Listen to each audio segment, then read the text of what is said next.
కనుమరుగైన కన్నతండ్రి శ్రమ. కనుమరుగైన కన్న తండ్రి శ్రమ. వేసేస్తున్నా అమ్మొస్తు చూడు. కనుమరుగైన కన్న తండ్రి శ్రమ. శ్రమ అనగానే క్రైస్తవ్యానికి బాగా తెలుసు, పెద్దగా చెప్పవలసిన అవసరం కూడా లేదు, దానికి లేదు. శ్రమ అనగానే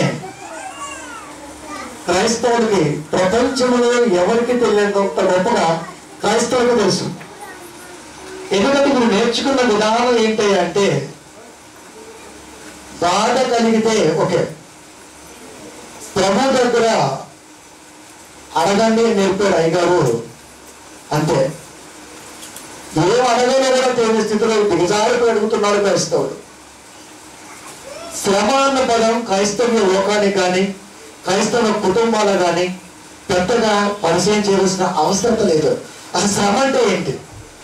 60 ఏళ్ల పాటు కలిగి ఉన్న మనిషికి ఉండేది శ్రమ, అనంత కాలంలో ఉండేది శ్రమ. అంటే కనబడుతుంది కనుక 60 సంవత్సరాల్లో ఉన్న శ్రమే శ్రమ అనుకున్నాడు.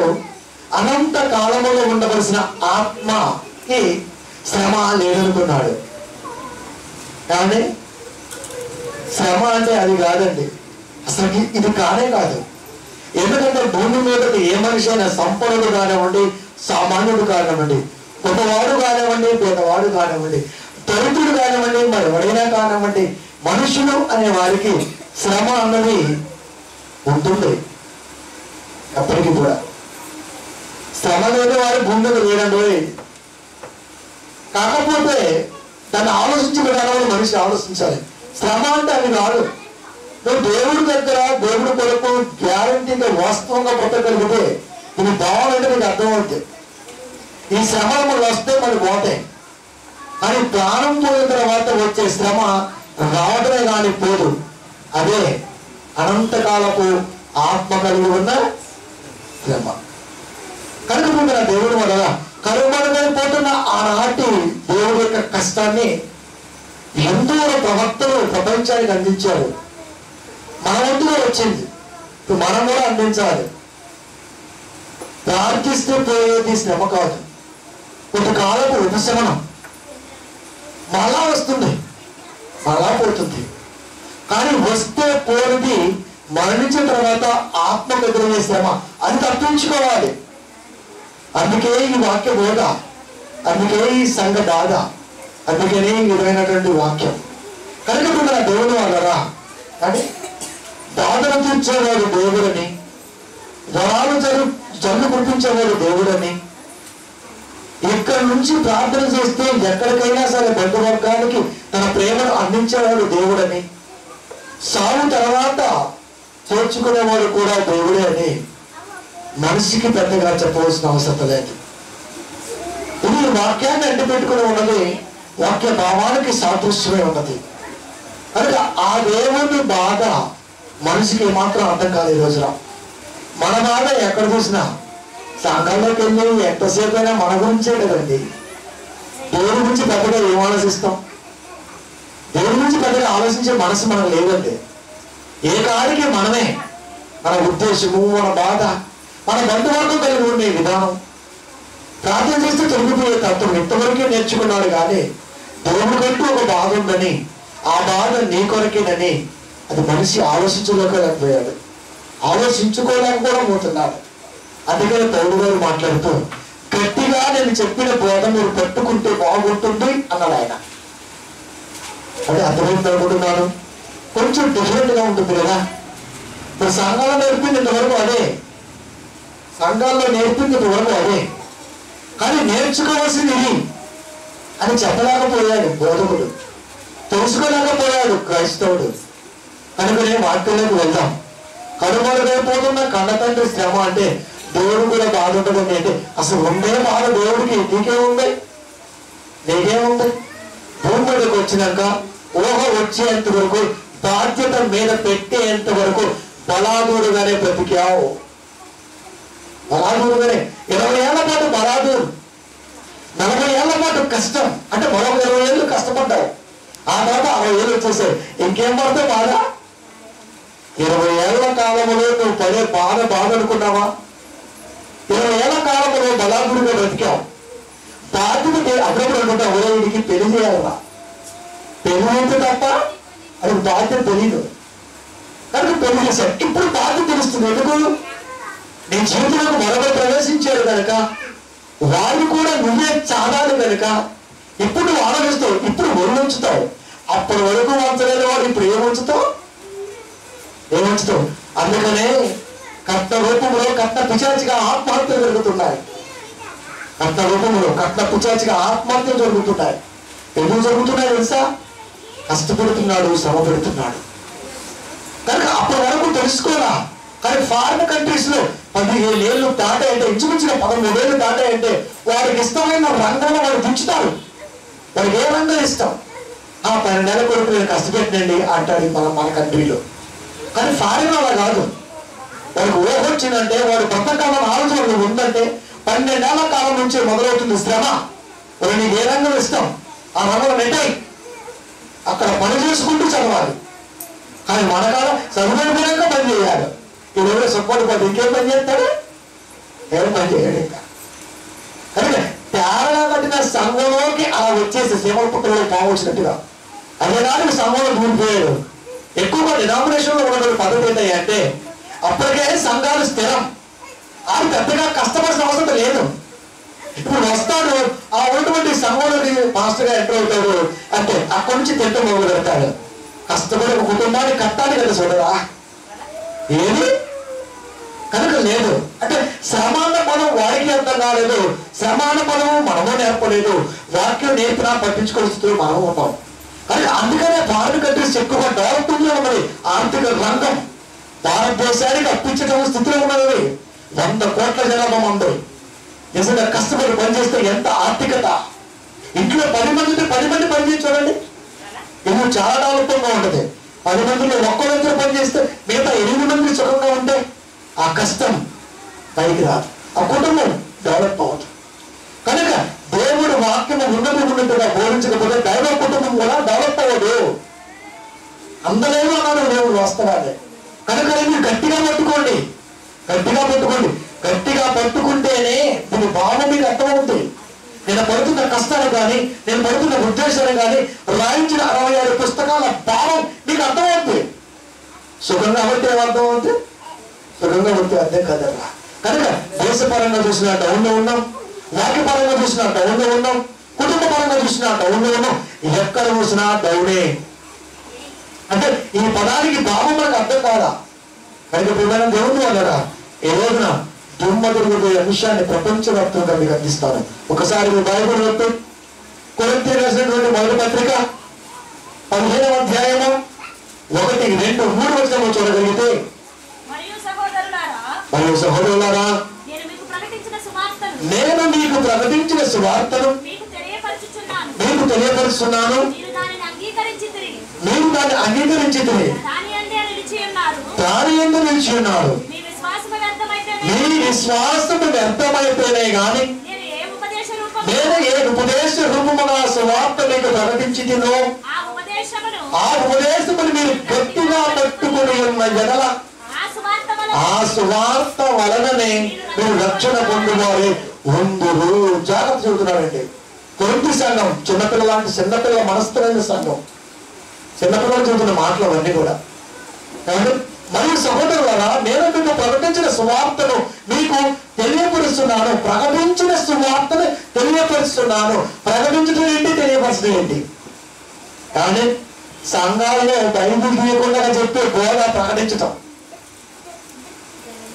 సంఘాల్లో బైబిల్ తీయకుండా చెప్పే బోధ ప్రకటించటం, ఎక్కడ చెబుతున్న మాటని చూపిస్తూ విశదీకరించటం, తెలియపరచటం, ఆ రిఫరెన్స్ తెలియపరచటం అంటున్నాడు.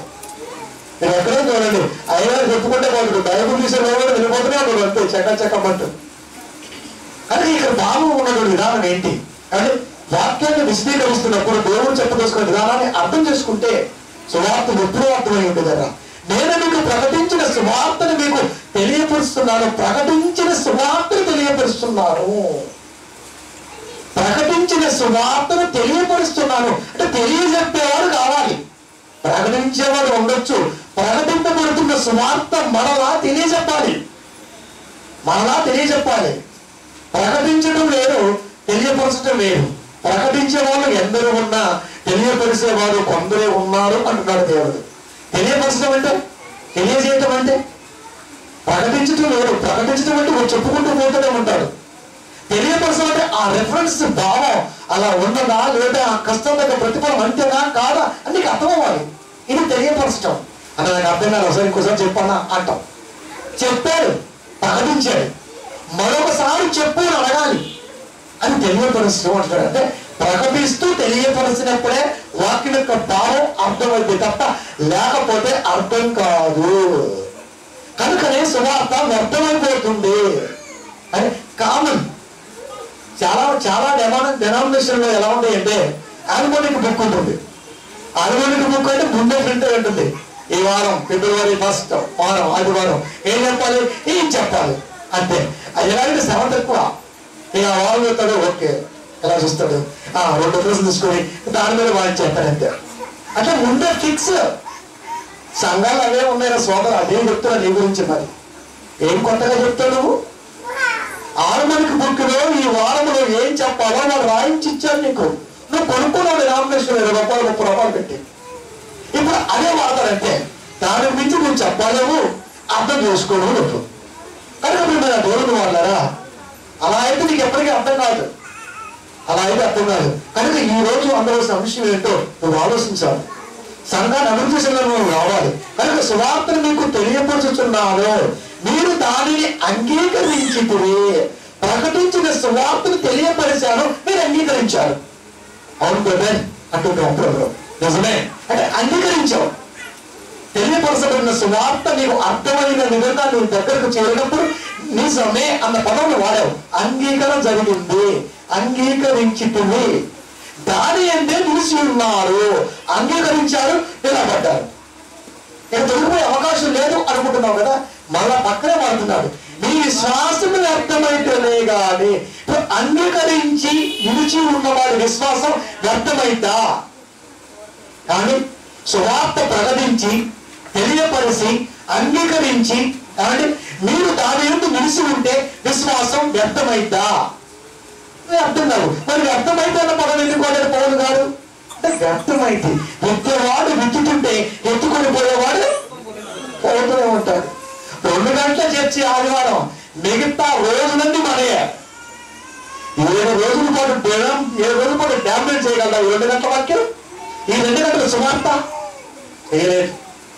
ఎందుకంటే ఆదివారం దాటిపోతేనే ఆపకి వెళ్ళిపోతాం అంతే. తర్వాత మళ్ళా మన పౌరులు బిజీ. మళ్ళా వచ్చే ఆదివారం అంత వరకు ఈ వాక్యం మన మనసులో నెమరవేయబడుతుందా? అందుకే అంటున్నాడు ఆయన. అందుకే అంటున్నాడు, నేను ప్రకటించాను, తెలియపరిచాను, మీరు అంగీకరించారు, నిలిచి ఉన్నారు. మరలా నీ విశ్వాసం అర్థమైతేనే కానీ అన్న పదం వాడాడంటే మరలా అర్థమైపోతుంది. ఎన్నో సమస్యలే కదా, సిక్కుమంది వాళ్ళకి. కానీ మనశ్శాంతి కోసం వస్తామే తప్ప ప్రశాంతత కోసం, మనశ్శాంతి కోసం మన దేని కొరకు వాడుకోవడం సంఘాన్ని వాడుకుంటున్నాం. కానీ నిజానికి వాక్యాన్ని ఇష్టపడి వచ్చేవాళ్ళు ఎందరున్నారన్నా, వాక్యాన్ని ప్రేమించి సంఘానికి వచ్చేవాళ్ళు ఎందరున్నారు. కానీ తిరణాల వాతావరణం చాలా ఇష్టం. తిరణాలలో ఏముంటుంది, పుష్కరాల్లో ఏముంది, పుణ్యం అనుకున్నారు కలరా. నీకు తెలుసు, అటు గవర్నమెంట్ హాస్పిటల్లో ఖాళీ లేదు, ప్రైవేట్ హాస్పిటల్లో ఖాళీ లేదు. పుణ్యం కాస్త ఏమైంది, శాపంగా మారింది. ప్రభుత్వానికి 5,000 కోట్ల రూపాయలు బడ్డలు పడింది. 12 రోజుల పురస్కారాల్లో ప్రభుత్వం నీకు పెట్టిన ఖర్చు 5,000 కోట్ల రూపాయలు. పుణ్యం వచ్చిందా, ఖర్చు అయిందా? పాపం వచ్చిందిరా సోదరా. ఏం జరుగుతుందంటారు? పుణ్యం కోసం పుష్కరాలకు వెళ్తే ఈ రామనాథం ఏంటండి? ఏమైనా దేవుని వల్లగా 12 ఒకసారి మునిగితే పుణ్యం ఎలా వస్తుంది అనేసి ఆలోచించాలి కదా. వారికి ఎలాగో లేదు, మరి మనకన్నా ఉందా? మనకే ఉండాలి కదా. కనుక ప్రకటించాను, తెలియపరిచాను, అంగీకరించారు, నిలిచి ఉన్నారు. విశ్వాసం వ్యర్థమైతేనే కానీ అంటున్నాడు ఆయన. అంటే ప్రకటించి, విశదీకరించి, అంగీకరించి నిలబడ్డవాడు విశ్వాసం కూడా పోతుందా? పోతుంది. పోతుంది. ఎలా పోతుందో తెలియాలి కదా. నేను మీకు ఏ ఉపదేశ రూపముగా సువార్తను మీకు ప్రకటించితినో, ఉపదేశ రూపముగా అంటే అర్థమయ్యే విధముగా నీకు అనేక విధాలుగా చేసుకొచ్చి చెప్పడం. ఇప్పుడు చెబుతున్న కూడా అదే. అర్థమయ్యే రీతిగా ఉపదేశ రూపము. ఉపదేశ రూపము, రూపం అంటే కనబడటం, ఉపదేశం అంటే చెప్పటం. చెప్పబడుతుంది, కంటికి కనబడుతుంది. ఇప్పుడు ఇదే పుస్తకాల గురించి మాట్లాడేది. ఇలా ప్రతిది కూడా లింకప్గా ఉపదేశ రూపముగా సువార్త మీకు ప్రకటించుతుందో ఆ ఉపదేశమును మీరు గట్టిగా పట్టుకొని ఉన్న ఎడల ఆ సువార్త వల్లనే మీరు రక్షణ పొందువారే ఉంటారు. గట్టిగా పట్టుకున్న వాడే ఒడ్డుకు చేరతాడు. గట్టిగా పట్టుకున్న వాడే ఒడ్డుకు చేరతాడు. ప్రమాదం వచ్చినప్పుడు చాలా మంది ఏదో తోకబడుకు ఏదో ఎత్తు ఉంటారు. అంటే ఆ తోక అడ్డం వచ్చింది, ఒడ్డుబడిని పట్టించుకోడు. అంటే ప్రమాదం ఉన్నప్పుడు మాత్రం ఆ తోకతో ఒడ్డుకు రావాలని కోరుకుంటాడు. అంటే ఏదో ఒక ఆసరా కావాలి, అది గట్టిగా పట్టుకోవాలి. ఆసరనే సువార్త, ఆసరనే సువార్త. గట్టిగా పట్టుకో. గట్టిగా పట్టుకున్న ఎడల్లా, ఎడలంటే అర్థం ఏంటి? పట్టుకో. గట్టిగా సువార్త ఎందుకు పట్టుకుంటూ డబ్బులు పట్టుకుంటాం. కానీ బస్సులో ప్రయాణం చాలా సార్లు నేను బస్సు ప్రయాణం చేసేటప్పుడు మానేసా 10 ఏళ్ళు అవుతుందంటే బస్సు ప్రయాణం చేసేటప్పుడు నిద్ర మాత్రం సరే చేయాలి, ఆ నిద్ర చేయి గట్టిగా రావడాయి. ప్రతిగా మనం చెయ్యి అలాగే ఉంటుంది. ఎందుకు తెలుసా? లోపల మన కుటుంబానికి చాలా వలసినటువంటి ధనము దాగి ఉంది. ఒక ఇంపార్టెంట్ మ్యాటర్ ఉంది. నిద్ర పోయినా మెరుగుగానే ఉంటాడు. ఎందుకు? ఎందుకు? జాగ్రత్తగా తీసుకుంటాడు, గట్టిగా పట్టుకుంటాడు. ఆవమేసేవా గొల్లే పోతుంది కదా. కనుక గట్టిగా పట్టుకున్న ఎడల ఆ సువార్త వల్లనే మీరు రక్షణ పొందువారే ఉందరు. గట్టిగా పట్టుకుంటేనే రక్షణ. బాప్తిజం తీసుకుంటే రక్షణ కాదు. రక్షణ పొందేవాడు రక్షణ పొందేవా? ఎవరు నేర్పారు నీకు? రక్షణ పొందటం ఏంటి? రక్షణలోకి వచ్చావు, అది పొందటానికి రావడానికి తేడా ఉంది. బాప్తిజం తీసుకుంటే రక్షణ పొందేవా కాదు, రక్షణలోకి వచ్చావు. సేఫ్ జోన్లో ఉన్నావు అంతే. టికెట్ తీసుకొని బస్సు ఎక్కావు, మా ఊరు పోయారు అన్నవారికి బస్సు ఉండే ఏమన్నారు? ఊరుకోలే, ఇప్పుడే బస్సు ఎక్కావు. 6 గంటలు ప్రయాణం చేయాలి మీ ఊరికి. అది సేఫ్గా పోవాలా. ట్యాంకు కావచ్చు, కొట్టవచ్చు, ప్రాణం పోవచ్చు. ఎప్పుడు చెప్తావు? ఇంటికి వెళ్ళిన తర్వాత అమ్మ క్షేమంగా చేయలేను అన్న పదం వాడతావు. బస్సు ఎక్కముందే క్షేమంగా చేయలేను అంటావా? ప్రయాణం ఉందా సోదరా? 6 గంటల ప్రయాణం ఉంది, 200 కిలోమీటర్లు ఎవరి ప్రయాణం. అది ఎప్ప డ్రైవర్ మూస్తే నీ బ్రతుకు కనుమరుగైపోతుంది. రక్షణకి ఎలా వచ్చావు? రక్షణలోకి వచ్చావంటే రక్షణ పొందరా. రక్షణ ఎప్పుడు పొందుతావు? రక్షణలోకి వచ్చిన నీవు సువార్త గట్టిగా పట్టుకొని ఉంటే మరణానంతరం నువ్వు సేఫ్ జోన్లో ఒక లాభ పక్కన ఉండగలిగితే అబ్రహాములు ఉన్నారు కాబట్టి అప్పుడు రక్షణ పొందాం అన్న పదవికి అర్థమవుతుంది. రక్షణ పొందామండి కాదు, రక్షణకు వచ్చామండి, అది నిజం. ఎంత తేడా ఉంది బోధకి, ఎంత తేడా కనబడుతుంది. గట్టిగా పట్టుకునే కదా ఆ సువార్త వల్లనే మీరు రక్షణ పొందువారై ఉందురు. పొందిన వారే కాదు, పొందువారై. నా మిస్ అయింది. పొందిన వారే కాదు, పొందువారై. పొందిన అంటే ప్రాసెస్ జరిగిపోయింది. పొందువారై అంటే తీసేసి నడుస్తుంది భవిష్యత్ చూపుతాడు. పొందువారే ఉందరు. నాకు ఇవ్వబడిన ఉపదేశమును మొదట మీకు అప్పగించింది అదేమనగా లేఖనముల ప్రకారము క్రీస్తు మన పాపముల నిమిత్తము మృతి పొందడం, సమాధి చేయబడెను. ఇదే సువార్త అందరూ చేసేది. మళ్ళా పాయింట్ ఇదే. అప్పుడు సంఘాలు చెప్పేది ఇదే కదా. లేఖనము ప్రకారము క్రీస్తు మృతి పొందాడు, సమాధి చేయబడ్డాడు, అందుకనే కదా ఈస్తరు గుర్తుపేరు వచ్చేయమన్నా. కాదురా సోదరా, ఇది కాదు. అక్కడ లేఖనముల ప్రకారము క్రీస్తు మృతి పొంది లేఖనము ప్రకారము సమాధి చేయబడ్డాడు. అంటే తండ్రి తన రాకడ గురించి పరిపూర్ణంగా రాసుకున్నాడు. ఎవడైతే వాక్యాన్ని గట్టిగా పట్టుకొని ఉంటాడో వాడికే బాగా అర్థమవుతుంది. మాట చెప్పడం వేరు, గుడ్ ఫ్రైడే గురించి చెప్పడం వేరు. కానీ గుడ్ ఫ్రైడేలో తండ్రి తీసుకున్న నిర్ణయానికి ఎలా తలవంచాడో చెప్పడం సంఘానికి నేర్పాలి. అది అంటే గుడ్ ఫ్రైడే గురించి చెప్పమంటే మనిషి శుక్రవారం గురించి అందరూ చెప్తారు. గుడ్ అంటే మంచి, అలా కాదు బోధ. అంటే లేఖనముల ప్రకారం అంటే తండ్రి రాసుకున్న ప్రకారము క్రీస్తు మృతి పొందాడు, తండ్రి రాసుకున్న ప్రకారమే సమాధి చేయబడ్డాడు. తండ్రి ఏం రాసుకున్నాడు అది తెలియాలి. తండ్రి ఎలా రాసుకున్నాడు ఇది తెలియాలి. తండ్రి ఏం రాసుకున్నాడు ఎలా తెలిస్తే నీకు అర్థమవుతుంది. ఎంత గొప్పగా తండ్రి ఏమి రాసుకున్నాడో, ఎలా చెప్పాడో, క్రీస్తు ఎలా బ్రతికాడో, సంఘాన్ని ఎలా కట్టాలో, సంఘం యొక్క ఉద్దేశం ఏమిటో పౌరుడు గారు ఇంత గొప్పగా సువార్త చేస్తున్నా సంతోషపడాలా వద్దా? మన ఎగరేం వేశారు బయట నా దగ్గర లచ్చ అంటాడు ఎప్పుడు. ఎందుకురా, ఏం చేసుకుంటావు? ఎవరికి నేర్పావు సువార్త అంటే? ఎవరికి నేర్పావు సువార్త? యోహాను గారికి బాప్తిజం ఎవరిచ్చారంటే 1,00,000 మందిలో ఒక్కడైనా లక్షణంగా సమాధానం చెప్పేవాడు నీ దగ్గర ఉన్నారా? 10,000 మంది అంటాడు. ఏం చేద్దామని? గొర్రెల మంద కాబట్టి మెంటల్ లేక వదిలింటారు. వాళ్ళకి ఆలోచిస్తే బాగుంటుంది సువార్త. జనాలు ఎక్కువ ఉంటే ఇప్పుడే చెప్పా, కలరా వచ్చింది గుర్తు పెట్టుకో. అది కాదు, ఓసు పక్కన నీకంటే గొప్పగా ఉన్నారు కానీ 50 మంది నిలబడ్డవాడు లేరు. చేతుకున్నారు 50 మంది ఉన్నారు యేసు పక్కన.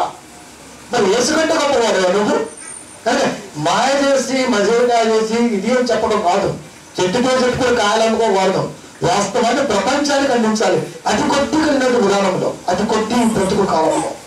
కనుక యేసు మృతి పొందాడు, సమాధి చేపట్టాడు. ఇదే కదా నేను చెప్పాడు. ఇది కాదు అంటున్నాడు పౌలు. నేనే చెప్పగలను యేసుక్రీస్తు వరకు. ఎందుకంటే ఆయన పేరు నడుచుకున్నది నేనే అన్నది. ఆయన క్రీస్తు పేరు నడుచుకునేలాగా మీరు నన్ను పేరు నడుచుకోండి. క్రీస్తుని పేరు నడుచుకున్నాడు.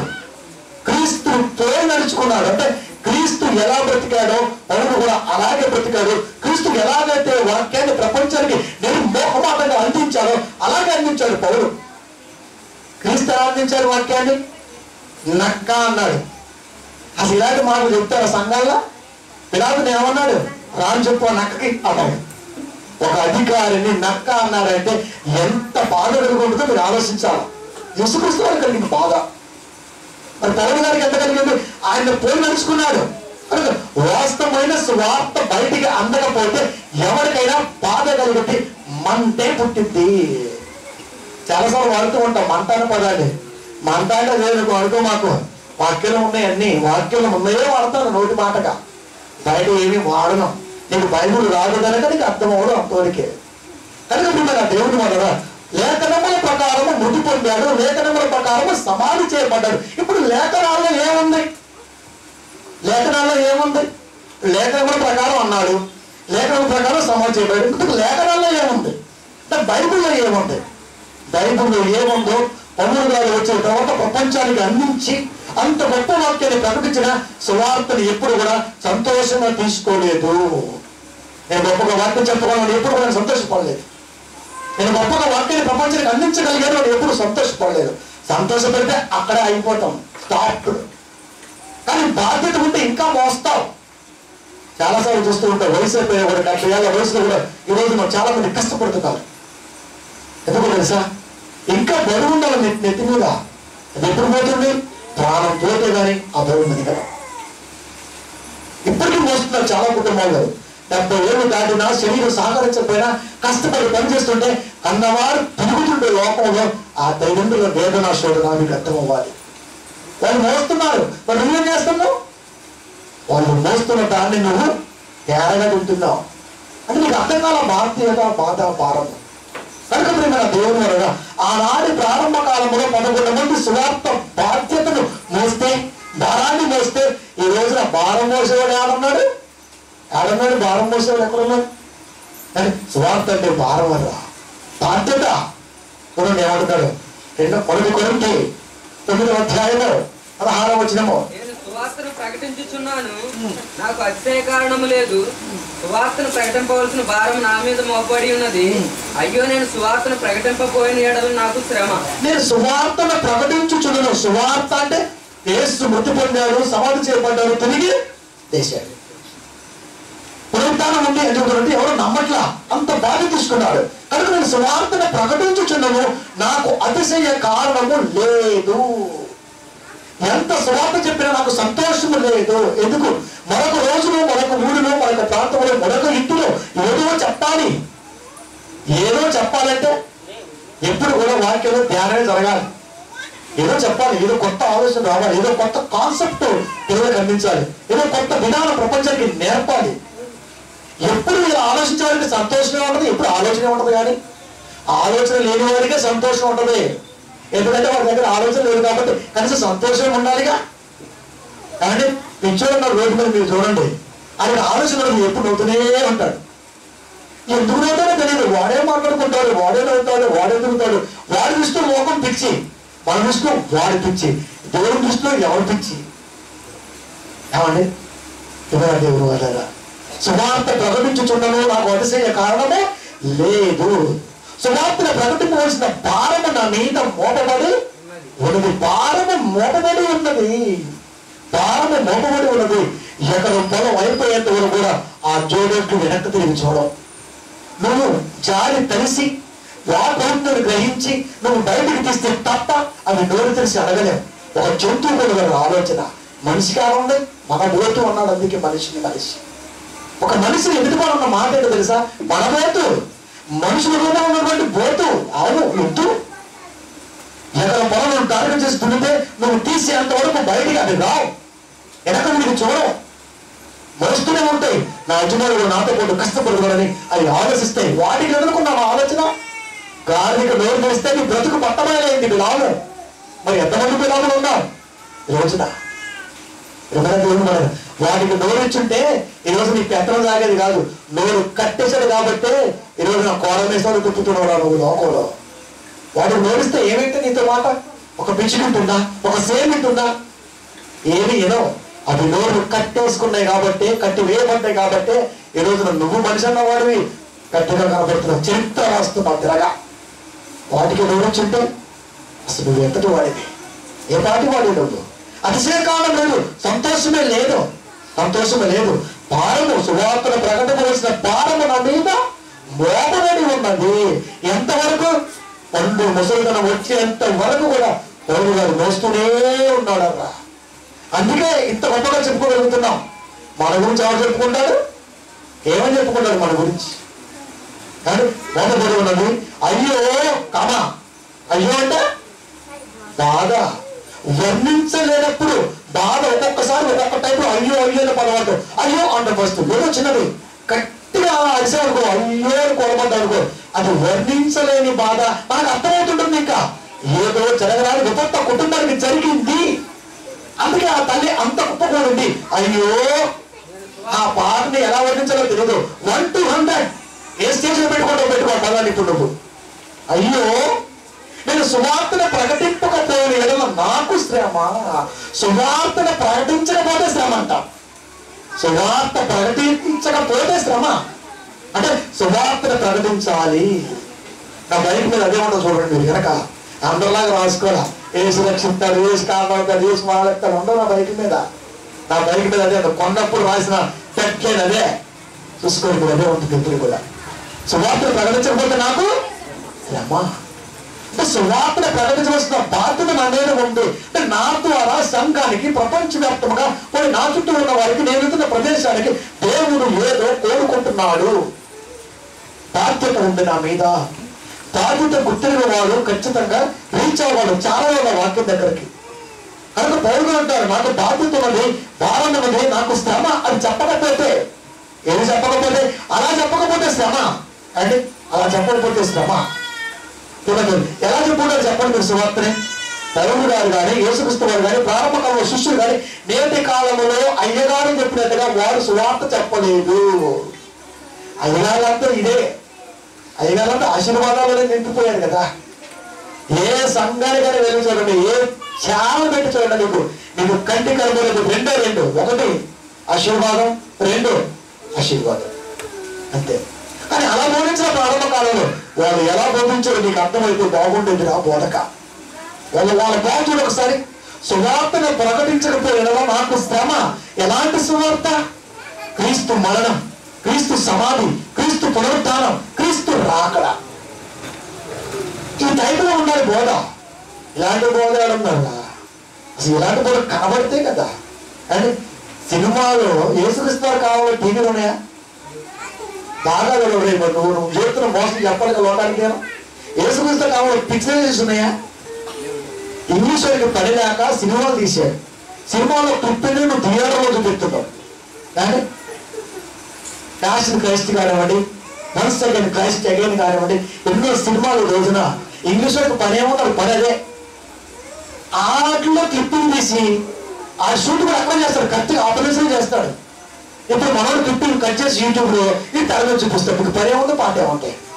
కానీ సినిమా థియేటర్ చేసేవారు సోదర నువ్వు దేవాలయాన్ని అంటే థియేటర్లో చూపితే తప్ప నమ్మరా? యేసుక్రీస్తు వారిని ఎరుసలేము వీధుల్లో ఎలా మోసాడో చూపించావా? ఒక విజయచంద్రుడు యేసుక్రీస్తు వారు లాగా అనుకుంటే ఆయన యేసుక్రీస్తు వారు అయిపోతారా?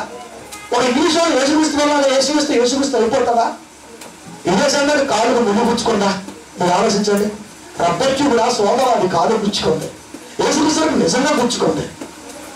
అంటే ఒక పిక్చరైజేషన్ చూపించి జనాల్ని మోసం చేస్తున్న నీకు వాక్యం చెప్పే అరగంట ప్రపంచంలో దేవుడు ఇవ్వడం దాంట్లో త్వరగా నువ్వు పేలిపోతుంటే చాలా మంది పోయారు. నువ్వు కూడా విచ్చేవాడు చిత్తపడ్డ గుర్తు పెట్టుకో. కనుక జనాలు పాపం చాలా తెక్కులోండి ఆలోచించిన వాస్తవాన్ని, పడుతున్న బాధ, పడుతున్న శ్రమ, వాక్యం యొక్క ఉద్దేశము ఎలా ఉన్నదన్న ఉద్దేశం మనిషి ఆలోచించడు. నిజంగా ఒకసారి మనం ఆలోచించాలి. ఆనాటి ప్రారంభ కాలంలో సువార్త ఎలా చేసి ఉంటారు, ఈనాటి ప్రారంభ కాలంలో సంఘాల పేద ఎలా జరుగుతుంది, బైబిల్లో ఏమన్నా క్లూలు ఉన్నాయా ఆలోచిస్తే నిజం తెలిసేది. అసలు మనకు ఆలోచించాలి ఏది కాదు, చెబితే వినయాంత మనస్తత్వం మనకెక్కడది. ఒక్కసారి వాళ్ళు ఎలా చేశారో మీకు చూపిస్తా. బైబిల్ చూడగలిగితే అపోస్తల కార్యములు 13వ అధ్యాయము 40, 41, 42 వచనాలు నువ్వు చూడగలిగితే స్పష్టంగా అందరూ తీసి ఇప్పుడు ఎలా జరిగిందో నేను చూపిస్తాను. అపోస్తల కార్యములు 13వ అధ్యాయము 40, 41, 42, 43 వచ్చినప్పుడు చూస్తే 42 చెప్పబడినది మీ మీదకి రాకుండా చూసుకునేది అదేమనగా, కాబట్టి ప్రవక్తల గ్రంథమందు చెప్పబడినది మీ మీదికి రాకుండా చూసుకుని అంటున్నాడు దేవుడు. ప్రవక్తల గ్రంథమందు ఏం చెప్పబడింది? ఒక సున్న, ఒక పొల్లు కలిపిన, తీసివేసిన లేని వార్తను పుట్టించిన నిర్గమాకాండ 23:1 లేని వార్తను పుట్టించిన మీకు ఈ గ్రంథంలో రాయబడ్డ తొలువన్నీ వస్తాయి అన్నాడా లేదా? అన్నాడు. ఇప్పుడు అదే గుర్తు చేస్తున్నారు కార్యాల్లో. అంటే ప్రవక్తల గ్రంథమందు చెప్పబడినది మీ మీదికి రాకుండా చూసుకోండి. మీ మీదికి రాకుండా చూసుకోండి అంటే మీ మీదకి వస్తుంది. కల్పిత కళలు చెప్పినా, తీయటి మాటలు చెప్పినా, వాస్తవాన్ని దాచినా, లేని వార్తను పుట్టించినా మీ మీదకి ప్రాబ్లమ్స్ వస్తాయి. మీ మీదకి ప్రమాదం రాబోతుంది. ప్రమాదం ఖచ్చితంగా వస్తుంది. ప్రవక్తల గ్రంథమందు చెప్పబడిన మీ మీదికి రాకుండా చూసుకోండి. అదేమనగా ఇదిగో తిరస్కరించు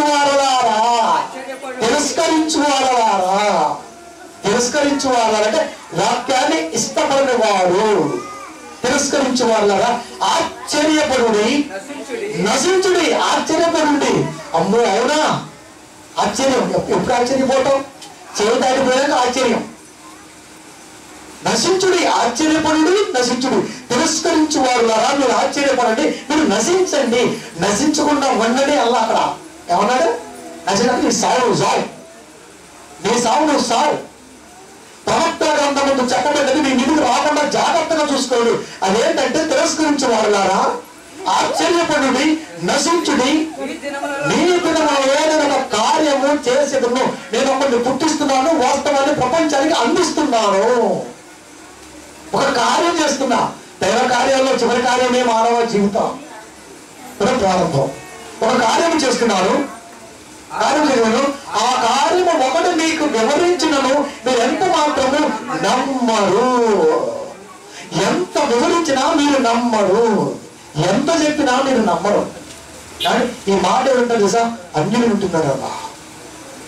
తిరస్కరించే వారులారా మీ మీదకి ప్రమాదం వస్తుంది, జాగ్రత్త. ఒక కార్యం చేస్తాను, ఆ కార్యం ఏంటంటే ఒకరు వచ్చి మీకు ఎంత చెప్పినా మీరు నమ్మరు అన్నప్పుడు 42 వారు సమాజంలో నుండి వెలుచుండగా ఈ మాటలు మరుసటి విశ్రాంతి దినమున తమతో చెప్పవల్లని చెవులు వేడుకున్నది. అయ్యా ఎంత ఒప్పుకున్నది అయ్యా వాక్యం.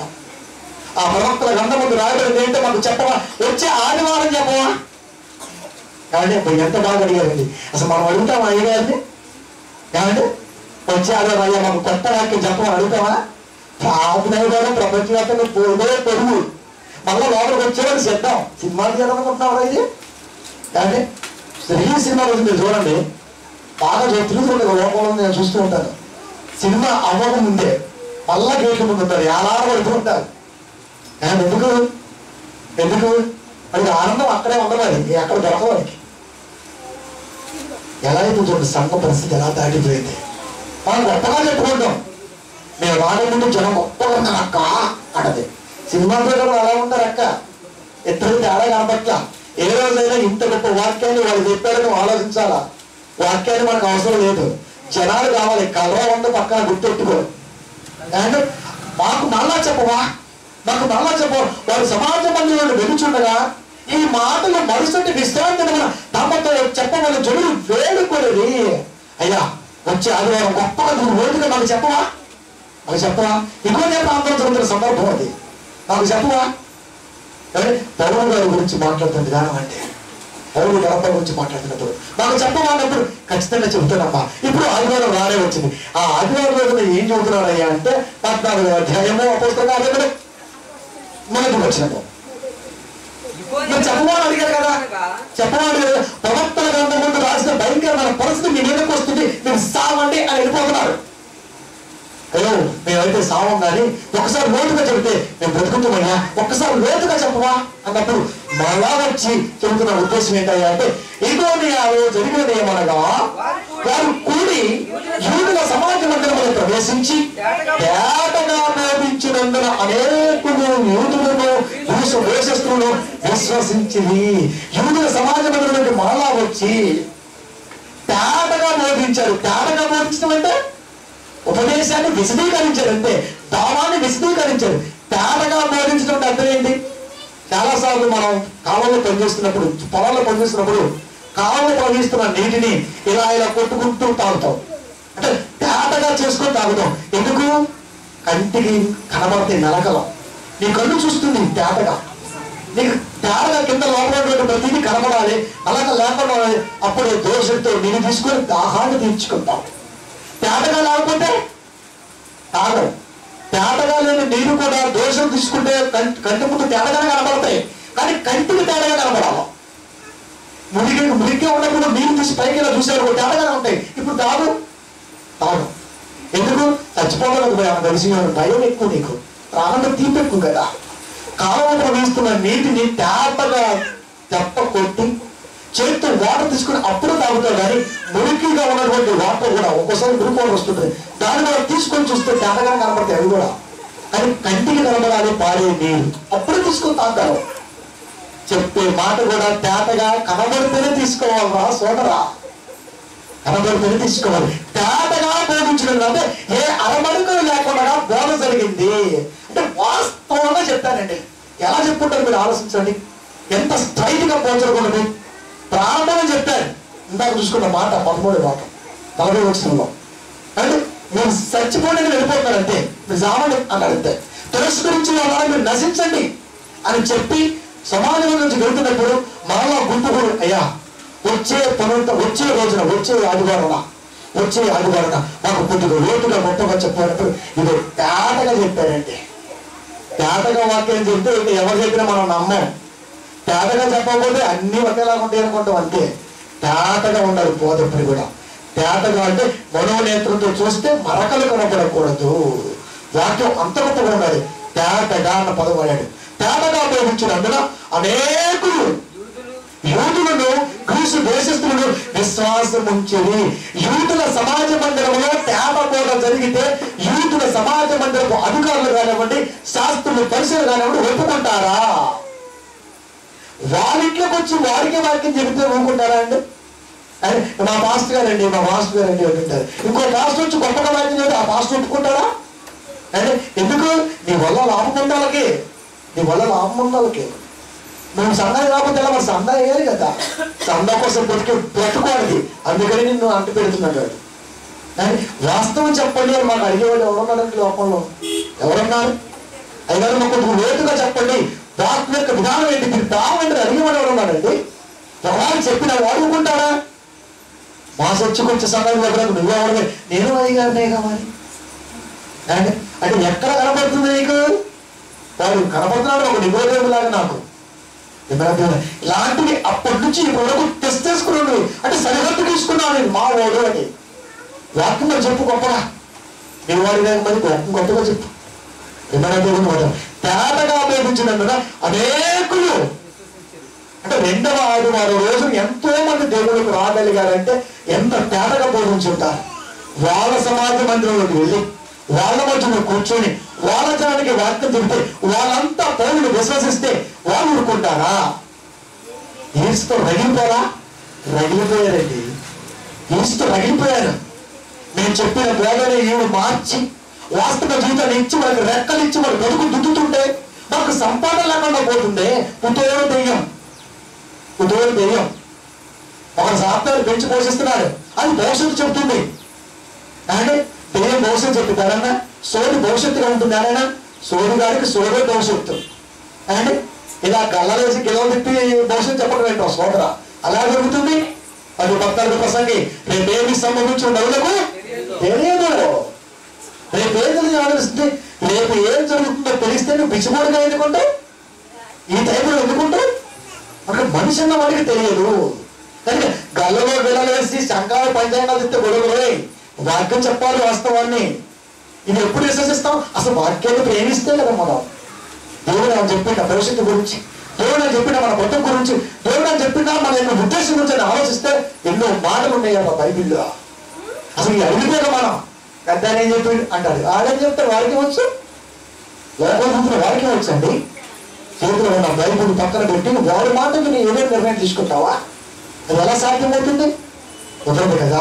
కనుక మారుస్తున్న విధానంలో వాళ్ళకి ఈర్ష కలిగింది. పౌలు గారిని సావగొట్టారని మీరు నమ్మాలరా? ఏం చేశాడు పాపం మహానుభావుడు? నిజాన్ని చెప్పడం సౌరం మీదకి వచ్చింది. నిజాన్ని చెప్పేవాళ్ళు చంపేస్తారంటే వాళ్ళకున్న రోగమే అది. నిజాన్ని చెప్పేవాడిని చంపుతారు, బ్రతకనివ్వరు. సావు వచ్చేసిందంటే నిజం చెప్పేందుకు సాగు తెచ్చుకున్నారు పౌలు గారు. చూడండి అపోస్తల కార్యములు 14వ అధ్యాయం 19వ వచనము. అంత్యోక్య నుండి ఇకోనియ నుండి యూదులు వచ్చి జన సమూహములు తమ పక్షముగా చేసుకొని పౌలు మీద రాళ్ళు రుది అతడు చనిపోయాలని అనుకొని పట్టణము వెలుపలకు అతన్ని ఈడ్చిరి. ఎప్పుడు ఈడుస్తారు? ఏడ్చడం అంటే ఎప్పుడు? ఒక కుక్కను ఈడుస్తాం అప్పుడప్పుడు. మనం ఎక్కడ రోడ్డు మీద ఆధారంగా చనిపోతే అనాథగా, కుక్క ఎలాగో అనాథలే. దానికి ఎవరన్నారు? అమ్మబాబు అంటే ఈడ్చుకుని వెళ్ళిపోతాం. ఒత్తుకొని పోతామా? పోనీ ఇప్పుడు కలిసి 2 కాళ్ళు పట్టుకుని పేపర్ తీసి అవతల పడతారా అంటే అలాంటి మానవత్వం అంతా కలిసిపోయిన వేళ తారబడి కట్టేసి 2 కాళ్ళకి తలకి అలా పడేసి కాళ్ళు మీద లాక్కొని పోతూ ఉంటాడు. చచ్చిపోయిందిరా అంటే అంతే. మరి లేవచ్చు కదరా. ఈడ్చుకుంటూ పోవడం వల్ల ఒక్కొక్క ఉండనండి తెలుసు నీకు. ఒక్క చనిపోయినప్పుడు ఒక నిమ్మ చెట్టు కలిగి తీసుకెళ్ళి, నువ్వు సాదుకున్న చెట్టు కలిగి తీసుకెళ్ళి చుట్టూ తోవేసి అక్కడ పాతి పెట్టి సమాధి చేసినా నిమ్మ చెట్టు ఏ క్లాస్గా పడింది, ఏ ఎరువు అవసరం లేదు. అంత గుణమంత రాదాని బాడీలో నిన్ను పాతి పెట్టి వచ్చింది కప్పు తప్ప వరకట్లేదు నువ్వు. ఏమంటే ఒక కుక్క ఒంట్లో కూడా నీతి నిజాయితీ ఉండాలి. మనిషి ఒంట్లో ఏముంది? ఒక నిమ్మ చెట్టుకి అది ఆదర్శం. నువ్వు ఏ చెట్టుకి ఆదర్శం? ఏ కుటుంబానికి ఆదర్శం? ఈడ్చాలన్న పదాన్ని వాడాడు. అక్కడ ఏం చేశాడు? వాస్తవాన్ని చెప్పినందుకు అనేకులు విశ్వసించి వాళ్ళ నుంచి దూరం అయ్యి దేవుడికి వచ్చినందుకు, నిజాన్ని నమ్మినందుకు వాళ్ళకి మంట పుట్టి దేవుడి మీదకు వచ్చేసి అని అంత్యోక్య నుండి ఇకోనియ నుండి యూదులు వచ్చి జన సమూహములు తమ పక్షముగా చేసుకొని మరి నాతో రండి నీకు ఎంత ఇస్తా, పొలిటికల్ లేదా టైము ఓటేస్తే ఎంత బిర్యానీ ఎంతసేపు ఉండదు అది అనేసి అక్కడ ఆలోచించాలి బాబు. ఎంతసేపు ఉండదు. ఈ రోజున 1000 కోట్లు నీ ఎత్తి మీద ఉన్నాయి. ట్యాక్స్ పెరుగుతుంది, ఇంటి పన్ను పెరిగింది, వాటర్ బిల్లు పెరిగింది, తాగే నీరు పెరిగింది, పెట్రోల్ పెరిగింది. నీ బతికే భారమైంది. ఏం బతుకుతావు? ఇంకా నువ్వు చేసిన తప్పే.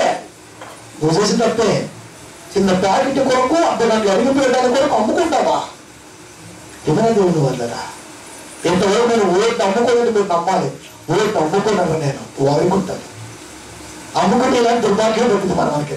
డబ్బులు ఖర్చు పెట్టి ఊరుకుంటారా? తాత తీసేసారా మళ్ళీ వసూలు చేస్తాడు. నీకు వేసే రోడ్లు 10 పాయింట్ ఉండాలా, 10 ఇంచు ఉండాలా గవర్నమెంట్ లెక్క. కానీ 6 ఇంచే పడుతుంది. మిగతా 4 ఇంచులు ఎక్కేసాడు. నీ సొమ్మే. సిమెంట్ రోడ్లు పాడేవి అంట. మళ్ళీ నువ్వే సిమెంట్ రోడ్లు పాడేయా? నువ్వు వేసిన ఓటు అది. గవర్నమెంట్ లెక్క ప్రకారం ఒక ఇంజనీర్ తీసుకోవాల్సిన జాగ్రత్త 10 ఇంచు సిమెంట్ రోడ్డు పడాలి. ఒక సీసీ రోడ్డు కెపాసిటీ అది. వేసేదంతా వెళ్ళుకోడు 6 ఇంచుల కంటే ఎక్కువ ఉండదు. మిగతా 4 ఇంచులు ఏమైంది? నువ్వు తిన్నావు 500 తీసేసాడంతే. మనం వాడిని ఎంత డబ్బులు పెట్టేవాడు లాక్కోడా? వ్యాపారం చూడరా, అది వ్యాపారం అయిపోయింది. అది ఒక్కొంటారా దేవుడు. చేసేటప్పుడు నువ్వే చేస్తే మళ్ళీ నా ఆగింది అంటాం. ముందు నువ్వు జాగ్రత్తగా ఉండాలి కదరా. ఎక్కడైనా అక్కడైనా ఎక్కడైనా అది కదా. ఇంకో చేరేమా బిజినెస్ వచ్చాడు కనుక అంత్యోదయ నుండి ఇంకోనియా నుండి యూతులు వచ్చి జన సమూహములను తన పక్షముగా చేసుకొని, పక్షంగా చేసుకోవడం అంటే పక్షంగా చేసుకొని అంటే కలిపేసుకున్నారు మామూలుకి. పక్షంగా చేసుకొని రెండు ప్రజలు కూర్చోండి చేసుకొని పౌరు మీద రాళ్ళు రుమ్మి అతడు చనిపోయినని అనుకొని పట్టణము వెలుపులకి అతన్ని ఈడ్చిరి. తప్పు చేస్తే మోషే ధర్మశాస్త్ర ప్రకారం రాళ్లతో కొట్టాలి. ఇప్పుడు పౌరుడు గారు తప్పు చేశాడు కనుక రాళ్లతో కొట్టాం. ఎంత బాగా చెప్పారు చూడండి. పౌరుడు గారు తప్పు చేశాడు కాబట్టి రాళ్లతో కొట్టాం. రాళ్ళు ఎప్పుడు వేస్తాం? మోషే ధర్మశాస్త్ర ప్రకారం తప్పు చేసిన వాడిని రాళ్లతో కొట్టాలి. పౌరుడు గారు యూదుల సమాజ మందిరంలోకి వచ్చి దేవుని అవమానపరిచారు కనుక మేము పెద్దలమైన మేము రాళ్లతో కొట్టాము. ఆనాడు పౌరుడు కాబట్టి తిరుగుతున్నాడు, ఈనాడు మనం తినం, మనం కొడతాం. కానీ రమసేపాల సువార్త మంట ఉందర్రా. ఆ మాట చూపిస్తే మీకు ఎంత బాగుంటుందో. సువార్త అంటే మంట, లోపల మంట ఉంటే ఎలా ఉంటుంది చెప్పండి? పవర్ అలా ఉండదర్రా. ఏమైనా దేవుడు అన్నారా? అంత్యోదయ నుండి యూదులు వచ్చి జన సమూహములు తమ పక్షముగా చూసుకొని పౌరుడి మీద రాళ్ళు రుపి అతడు చనిపోయినని అనుకుని పట్టణము వెలుపలకి అతను ఈడ్చిరి. అని పౌరుడు ఎంతో మంది శిష్యులు తయారు చేసుకోవాలంటే శిష్యులు ఒప్పుకోరా. శిష్యులు కూడా పౌరుని కంటికి రెప్పలా కాసి కాపాడారు.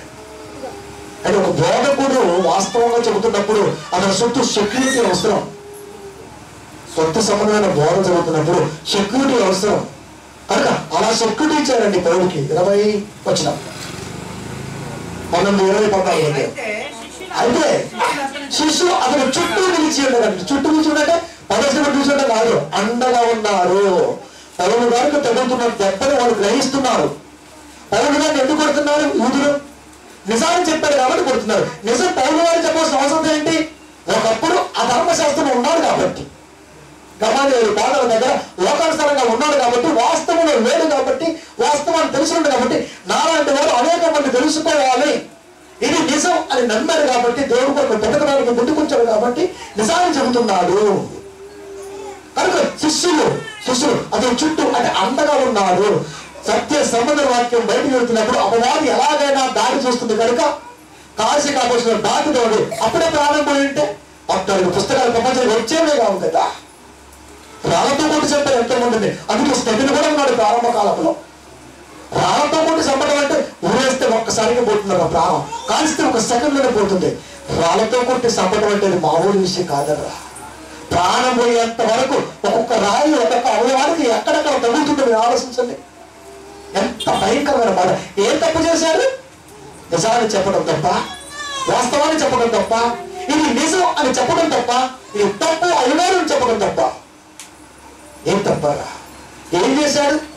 నిజాన్ని చెప్పాడు. యూదుల సమాజ మందిరంలోకి వెళ్ళి నిజాన్ని చెప్పి అనేక మందిని గ్రీసు దేశస్తులు కానివ్వండి, వారిని కానివ్వండి మార్చి నిలబెట్టినప్పుడు వీళ్ళంతా అంటే అప్పటికే పెద్దవాళ్ళ ముసుగులో ఉన్నవారు రాళ్లతో జన సమూహాలను ప్రేరేపించి మోషే ధర్మశాస్త్రం ప్రకారం కొట్టొచ్చు కనుక, అవకాశం ఉంది కనుక దాన్ని వాడుకున్నారు. రాళ్లతో కొట్టారు, రోడ్డు పక్కకి ఈడ్చవడం చేశారంటే. శిష్యులు ఊరుకోలేదరా. శిష్యులు అండగా నిలబడ్డారు. అయితే శిష్యులు అతని చుట్టూ విడిచి ఉండగా గౌరవం వేసి పట్టణంలో ఎక్కడైతే దెబ్బ తగిలిందో అక్కడే వాళ్ళకి వెళ్ళాడు. మన వైపు ముఖం కూడా చూపిస్తామా? ఎంత చెప్పినా మారలేదు కానీ ఆయన అట్లంతే. ఎంత చెప్పినా మారకపోయినా మార్చేంతవరకు పోవాలరా. మార్చేంతవరకు కుటుంబాన్ని తీసుకొచ్చుకోవాలి. మళ్ళా పట్టణంలోకి వెళ్ళాడు. మళ్ళా వెళ్ళి ప్రవేశించి మరునాడు అంటే నెక్స్ట్ డే ధర్మబద్ధం కూడా దుర్గకు బయలుదేరిపోయాడు. ఎందుకు వెళ్ళాడు? మళ్ళా సువార్త కొరకే. అంటే సువార్తని ఇంత ప్రాణాధారముగా తీసుకోవాల్సిన అవసరం ఏంటి పౌరుడికి? అంటే సువార్త ప్రకటించకపోతే శ్రమ అన్న ఆలోచన ఎందుకు? ఇంత నిజాలు చెప్పవలసిన అవసరం ఆయనకి ఏంటి? ఎంతో మంది దుస్తులు కావాల్సిన అవసరం ఏంటి? అందరితో పాటు చెప్పొచ్చుగా. అందరితో పాటు పరిశుద్ధ దేవుడు అనుకుంటా ఒక ప్రజలతో విన్నా అక్కడంతే. ఎప్పుడో వచ్చింది ప్రపంచానికి, ఎప్పుడో వచ్చాడు కూడా.